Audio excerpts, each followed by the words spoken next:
পবিত্র মাহে রমজান উপলক্ষে চট্টগ্রাম-৯ সংসদীয় আসনের নেতা আলহাজ মোহাম্মদ শামসুল আলমের পক্ষ থেকে মঙ্গলবার অসহায় মানুষের মাঝে সেহরি ও ইফতার সামগ্রী বিতরণ করা হয়েছে। ৩১ নং আলকরণ ওয়ার্ড বিএনপি ও অঙ্গ সংগঠনসমূহের আয়োজনে এতে প্রধান অতিথি ছিলেন বিএনপি কেন্দ্রীয় নির্বাহী কমিটির সদস্য আলহাজ শামসুল আলম। জনগণ হচ্ছে আমাদের মূলশক্তি, জনগণ আমাদের মূল শক্তি। আমরা সবসময় চাই আমাদের জনগণকে সবসময় উঠতে রাখার জন্য। আপনারা জানেন বিএনপি এটা কোনো ছোট দল না, বিএনপি এক বিশাল দল, এটা জনগণের দল।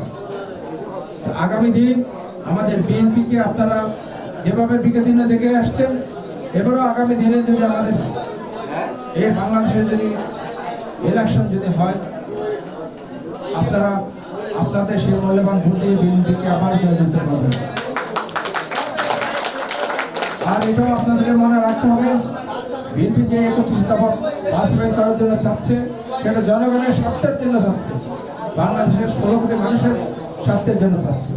বিশেষ অতিথি ছিলেন চট্টগ্রাম মহানগর বিএনপির যুগ্ম আহ্বায়ক হারুন জামান, মহানগর বিএনপির যুগ্ম আহ্বায়ক শওকত আজম খাজা, যুগ্ম আহ্বায়ক শিহাব উদ্দিন মুবিন। আপনারা জানেন আমরা একটা কথা বলে থাকি, আমার ভোট আমি দিব, যাতে ইচ্ছা তাকে দিব, যাকে খুশি তাকে দিব। আমরা কিন্তু আমি ব্যক্তিগতভাবে সেটা বিশ্বাস করি না। আমার ভোট আমি দিব, দেখে শুনে বিবেচনা করে ভালো মানুষ চিন্তা করে আমরা ভোট দিতে হবে এবং ধানের শেষ মার্কায় ভোট দিতে হবে। সুতরাং খুশি মতো কোনো পাগল দাঁড়ালে, কোনো ছাগল দাঁড়ালে তাকে আমরা ভোট দিতে পারবো না। ভোট দিব আমরা ভালো মানুষকে। আমাদের দাবি, আমাদের আশা, উনি আগামীবার নির্বাচন করবেন, সেই নির্বাচনে আমরা ইমান, নিজের ইমানকে সামনে রেখে আল্লাহ রসুলকে হাজির নাজির জেনে ওনাকে আমরা নির্বাচিত করব।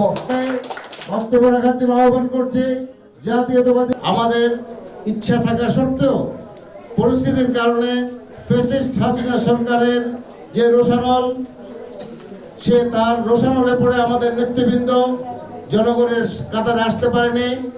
আমরা যারা জাতীয়তাবাদী দল করে, আমাদের নেতা শহীদ রাষ্ট্রপতি জিয়াউর রহমান তিনি বলেছেন, জনগণই অন্য জাতীয়তাবাদী দলের শক্তি, জাতীয়তাবাদী দল জনগণের শক্তির উপর নির্ভর করে।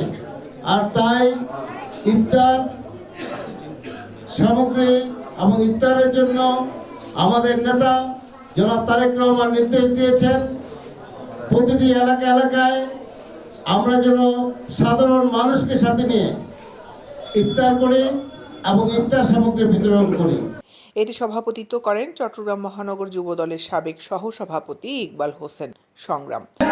আপনাদের কাছে অনুরোধ, আপনার দেশ নায়ক তার মামার জন্য দোয়া করবেন, বেগম খালেদা জিয়ার জন্য দোয়া করবেন এবং দেশনেত্রী বেগম খালেদা জিয়া অসুস্থ, ওনার জন্য দোয়া করবেন, দেশবাসীর জন্য দোয়া করবেন এবং বিএনপি পরিবারের জন্য দোয়া করবেন। বিএনপি নেতা কর্মী যারা নির্যাতিত নিপীড়িত তাদের জন্য দোয়া করবেন।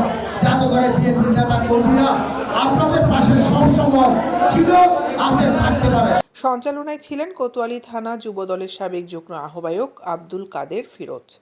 এ সময় উপস্থিত ছিলেন খোরশেদ আলম, কাজী মোহাম্মদ ইদ্রিস, সালাউদ্দিন, আব্দুল মান্নান, আব্দুল শুক্কুর, ইউসুফ, সাদেক, দিদারুল আলম, সলিমুল্লাহ টিপু, নূর নবী চান, মোহাম্মদ মানিক, আবদুল্লাহ আল নোমান, বায়েজিদ মাহমুদ, সোলাইমান রনি, মাহফুজুল হক লিংকন, ইলিয়াস ও তসলিম উদ্দিন সহ বিভিন্ন অঙ্গ সংগঠনের নেতৃবৃন্দ। দৈনিক আজাদী নিউজ ডেস্ক।